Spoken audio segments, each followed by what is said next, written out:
Alors, on commence le chapitre 9 du Bahir. Il commence comme ça. D'abord, son secteur, il traite bien sûr de la Sphira Netzar, de Abba, ou éternité du Père, qui est Atzilut, représente le monde d'Atzilut, dans ses Kelim Penimihim, c'est-à-dire dans ses récipients intérieurs, et les récipients toujours intérieurs, extérieurs et intermédiaires. Alors, dans les récipients intérieurs, ça signifie donc la chose suivante. C'est Netzar, c'est la sphère de victoire éternité. Hein. Alors il dit, voilà, que signifie l'expression Yeracha, héritage? Alors plutôt Rash, on aurait pu dire Rash, hein, qu'il aurait fallu écrire Y, Ya, quoi, y compris le Saint béni soit-il lui-même, puisque c'est dérivé donc de on aurait eu un Yud Yarash hérité sans le He à la fin. Alors ça aurait été le Yud plus Rash, hérite le Yud. Mais hérite le Yud, c'est le Yud, symbole du monde futur. Et donc on comprend que c'est un rapport avec la Sphira de Netzar. Mais là, par l'application de la clé aussi, appliquée au Sefer Bahir. Alors il y a Rash, en même temps, Rashia, ce qui voudrait dire prononcer Rashia, oui, qui veut dire possède l'éternel. Possède l'éternel. Bien sûr, l'expression Rashia, c'est-à-dire Yersha, qui signifie ton héritage par permutation des lettres, c'est Rashia. Alors c'est vrai qu'il y a une autre permutation qu'on ne fait pas mention ici, mais on y pense tout de suite, hein, c'est Yeshara. Bon, Yeshara, ça veut dire par voie droite, Yeshara, droite, ou Hayashar, la droite, le droit, le juste, la voie droite. Alors la chose se compare à un roi qui avait deux trésors, dont l'un était pour la fin des temps, la fin des jours, et un autre était pour le temps présent. Le roi dit à son fils, prends tout ce qu'il y a, tout, dans les deux trésors, dans ces deux trésors-là.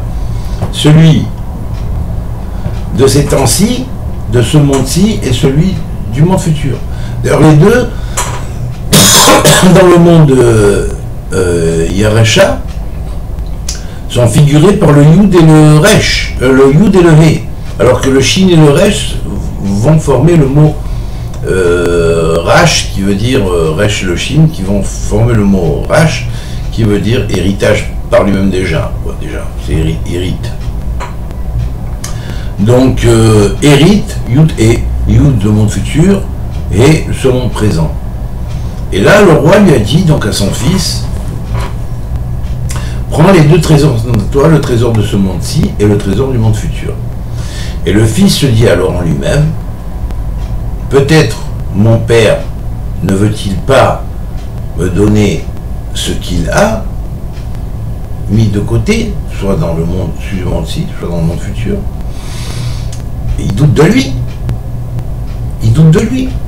C'est de tout homme de noter qu'au niveau spirituel, il a un tel héritage qui lui est donné. Il n'a pas conscience de l'héritage qui lui est donné. Vous vous rendez compte par exemple que c'est vrai que c'est comme si qu'on avait mis en développement la graine gigantesque de devenir vraiment parfait, de monter, de faire son ascension, et qu'on serait là pinaillé sur des petits trucs d'illusion dans ce monde. Mais c'est pas ça, la vie.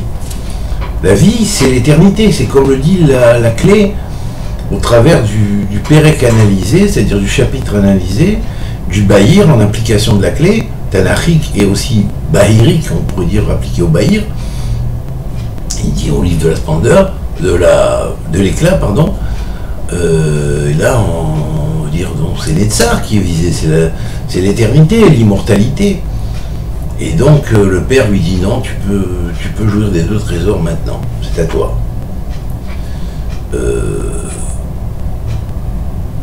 Prends tout, il lui dit. Voici ce que signifie le verset, prends possession de la mer. Alors la mer, on avait vu dans un, je pense que c'était dans le chapitre 6 ou 7 je crois, que la mer était reliée au monde futur. Alors prends possession de la mer, ça veut dire prends possession du monde futur. Il y a Rach, dans le monde futur, signifié par ce Alléluia, c'est vrai, tu vas prendre possession de la mer, tu vas prendre possession du monde futur.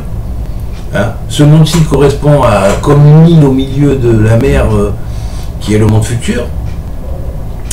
Mais en même temps, on prend possession de ce monde-ci aussi. On prend possession de ce monde-ci, évidemment, quand on dit ce monde-ci est comme une île au milieu de la mer, bien sûr, la mer qui représente le monde futur, il n'y a pas comme île que celle-là au milieu. Hein. Bien sûr, il y a des tas d'îles parallèles qui sont un peu partout. D'ailleurs, c'est une des raisons pour laquelle le merveilleux kabbaliste du Moyen-Âge, Rabbi Yosef Gekatilia, dans son livre Sha'ar Ha'ora, les portes de la lumière, a développé les noms des sphirotes en disant qu'effectivement les sphirotes ont été appelés Keter, la couronne, Chochma, la sagesse, Bina, l'intelligence, Chesed, la bonté, Gvura, la rigueur, Tiferet, l'harmonie, Netzach, la victoire, l'éternité, Hod, la splendeur, Yesod, le fondement, et Malchut, le royaume. Alors bien sûr, ça, ce sont les noms de base, vraiment les noms qui ont été adoptés comme nom général de la lettre, de chaque sphira. Mais les sphirotes ont énormément d'autres noms. Il appelle ça des kinouïm. Alors ces kinouïm, le mot kinouï veut dire à la fois des îlots, c'est des sortes d'îlots, mais c'est en même temps des sortes de concentration, de kavanot, d'affermissement. C'est-à-dire en se concentrant sur l'îlot d'une sphira, c'est-à-dire c'est se concentrer en même temps sur le monde qui est à l'intérieur de cette sphira. Et effectivement, chaque sphira contient un grand nombre d'îlots dans ce grand monde futur. Elle descend pour alimenter ce monde-ci. Elle se concentre en particulier sur les noms Klali général de Keter Chorma Bina, mais c'est vrai qu'elles ont d'innombrables noms, dont bien sûr Rabbi Gekatilia n'a pas traité tous les noms, mais il a traité une bonne partie de noms de chaque sphira, tout au moins les plus importants, et donc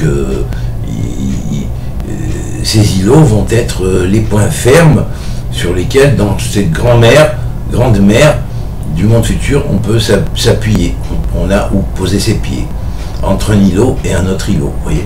Donc ce serait presque des mondes parallèles, quelque part, à un niveau très spirituel. Eh bien, donc, dans les, quand ici il dit « prends possession de Yah », c'est-à-dire « prends possession à la fois de ce monde futur, donc je te le donne, et en même temps, le rapport avec ce monde-ci. Et tu pourras accéder plus tard, quand tu comprendras et seras connecté avec le monde futur, à des tas d'îlots et de mondes parallèles à ce monde-ci. Voilà. Donc là, Rachia, ça voudrait dire devient un monde, disons, un voyageur de l'interparallèle. Voilà. Dans toutes les mesures et les possibilités que je t'ai données. Et qu'est-ce qu'il demande? Simplement, pour donner ça, et il dit, lui-même, le monde t'appartient, hein, tu prendras possession donc de la mer, et il te sera tout donné, pourvu que tu suives mes voies. Voilà, pourvu que tu suives mes voies. Alors mes voies ici, en français on dirait avec V-O-U-E-S, hein, qui vient de voie V-O-I-E, bien sûr, qui est la voie, la destination, et qui est parallèle dans le monde, en français, dans la cabale phonétique française, à voix, qui se prononce pareil, qui est voix, la voix du verbe là. la parole, le verbe. Alors bien sûr, il y a une relation entre les deux. Voilà. Ainsi quand le Messie dit par exemple, aujourd'hui je viendrai même et je manifesterai aujourd'hui même si vous écoutez sa voix, et bien si vous écoutez sa voix, Dieu, c'est-à-dire vous allez dans sa voix en même temps, la vraie voix. La vraie voix est la voix de l'unification de ce monde-ci et du monde futur. C'est elle qui est la voix finale et la voix du fait que ce qui est marqué ici dans ce texte, qui fait allusion aussi, je pense que ça vient du Yarsha qui est dans Kitavo, hein, tu hériteras de la terre, cette terre, la terre là, c'est la terre parallèle du monde futur, et cette terre-là est en fait des cieux, puisque dans la paracha de Kitavo, on sait bien que on avait mentionné au travers du très beau commentaire de Rav Yaakov Bahsera Zal, la merveilleuse chose qui est celle-ci, c'est que le mot Eretz, Aleph, Resh, Tzadik, quand il s'écrit en complet, c'est-à-dire en plénitude, c'est-à-dire en lettres pleines, eh bien il y a le Aleph, le Resh, Resh Yuchin, Aleph, Aleph, Lamed P, ensuite Resh Yuchin, et ensuite Tzadik, Dalet Yud. Tzadik, Dalet Yud. Alors donc, bien sûr, là, on va voir que le Resh Yuchin, qui forme le mot Yarash d'ailleurs, si on permute les lettres, eh bien, c'est la clé même de l'héritage de la terre, qui est marquée dans Kitavo. Mais si on va commencer à lire comme ça, on fait première lettre, bien sûr, on aura Aretz, bien sûr, Aretz qui veut dire la terre. On fait première lettre, deuxième lettre, bien on aura les lettres de Lamed, Yud, Dalet, les Yad. À côté d'eux, il y a quoi? Le Dli. Ah, permute les lettres, tu as le Dli. Le Dli, c'est le verso. Le verso, par excellence, est le symbole du temps messianique ou du temps futur, puisqu'on va parler d'ère du verso qui va venir après l'ère du poisson, pour commencer à régénérer l'humanité et lui permettre le passage d'un monde à l'autre. Et puis bien sûr, pour ce passage d'un monde à l'autre, l'humanité renaîtra comme un enfant. C'est la raison pour laquelle le mot de Dli, verso, contient les lettres du mot Yeled, qui veut dire l'enfant. L'enfant, bien sûr, né de son père et de sa mère, qui font en valeur numérique en hébreu 3 plus 41 égale 44, comme Yeled fait 44, comme Dli fait 44. Donc la renaissance dans un père et une mère nouvelle, qui sont les pères et les mères d'en haut, qui représentent l'Éternel, béni soit-il, et sa présence, sa shrina. Mais il est un, voilà, l'Éternel est un. Alors voilà, et puis bien sûr, quand on va voir les Sophétévot, les fins de lettres du mot Aretz, eh bien on va avoir le P pour l'Aleph, le Shin dans le Resh et la finale Yud dans Tzadi. Et bien là on a le mot P Shai. P Shai, on pourrait dire la parole de laquelle émanent les Shai. C'est-à-dire la parole de laquelle émanent les Shai. C'est quoi les Shai? Eh bien, c'est le fondement des Shai. Les Shai, c'est les Shai Olamot, les 3 sentiments que Dieu donnera en héritage à tous les justes. Et là, c'est la grande force de ce qui se cache derrière ce texte, hein, et derrière cet enseignement qui vient aussi, qui est relié à la Parisha Kitavo, c'est extraordinaire, c'est le fait que cette valeur numérique est égale à Shamaim. Shamaim veut dire les cieux. Alors vous voyez, la finalité de la terre, c'est de recevoir les cieux, de les accueillir. Alors bien sûr, ici, la terre symbolise quoi? Elle symbolise la Torah chez Balpé. Vue d'en haut, c'est comme ça. Elle symbolise la Torah chez Balpé. La Torah orale. Mais il y a derrière ça la Torah écrite. Et tout ce qui est émané de la Torah orale est émané de la Torah écrite. Mais derrière la Torah écrite, pour la décrypter, il faut la clé. Donc c'est pourquoi que ça ne peut être que la finalité de la compréhension de la Torah orale qui peut permettre d'arriver à comprendre comment fonctionne la clé de la Torah écrite. Voilà, la Torah écrite, elle vient du ciel, elle change pas d'un iota, d'un iode, elle est parfaite, elle s'engendre elle-même, elle s'enseigne elle-même, hein, puisque quand on en connaît la structure de configuration, à partir de là, on peut interpréter, recevoir de par Dieu lui-même la compréhension de ce que ces textes veulent dire. Ça, c'est aller dans sa voie. Alors, aller dans sa voie, c'est plus aller dans la voie humaine, c'est des interprétations humaines, c'est commencer à aller dans la voie de Dieu, où Dieu nous enseigne directement. Alors, bien sûr, c'est là que le Messie, on revient à ce thème, le Messie clôt en disant « Ayom ibekolo tishma » aujourd'hui, si vous écoutez sa voix, allez dans la clé. Aller dans la clé. Mais c'est pas encore le moment, puisque depuis, on n'a pas écouté sa voix. Il faut croire que ça attendait la fin des temps, et certainement les 2000 ans de ce qu'on a appelé Yemot HaMashiach dans la Torah. Et bien voilà, espérons que maintenant on va commencer à y rentrer, que petit à petit, progressivement, l'humanité va se mettre à la clé, à la compréhension de la clé, au déchiffrement, et avec l'aide de Dieu, c'est Dieu qui nous enseignera dans nos cœurs à tous, chacun à part. Voilà. Ça ne veut pas dire qu'il n'y aura plus de dialogue entre les êtres humains, il y aura toujours des dialogues entre les êtres humains, mais le dialogue passant par la clé, c'est autre chose que le dialogue passant par cherche à t'imposer ça, toi tu essaies de m'opposer ton opinion, et toi tu essaies de m'opposer ton opinion, parce que dans la clé, il n'y a pas de ça. Il n'y a pas de conflit entre une compréhension et une autre, pour la simple et bonne raison que la clé est ontologique par elle-même. Donc il faut comprendre chaque chose à chaque point où elle se trouve. Et en relation avec quelle sphère ou avec quelle lettre, grande, petite, moyenne, se trouve. Donc voilà, c'est tout.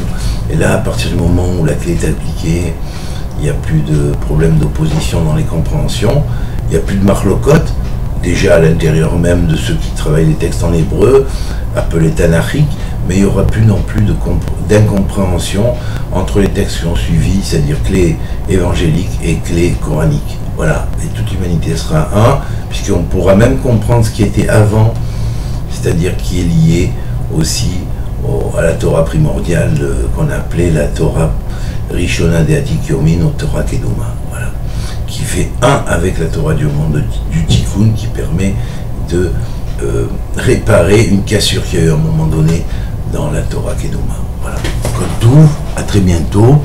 On a fait aujourd'hui le chapitre 9 du Bahir. À très bientôt.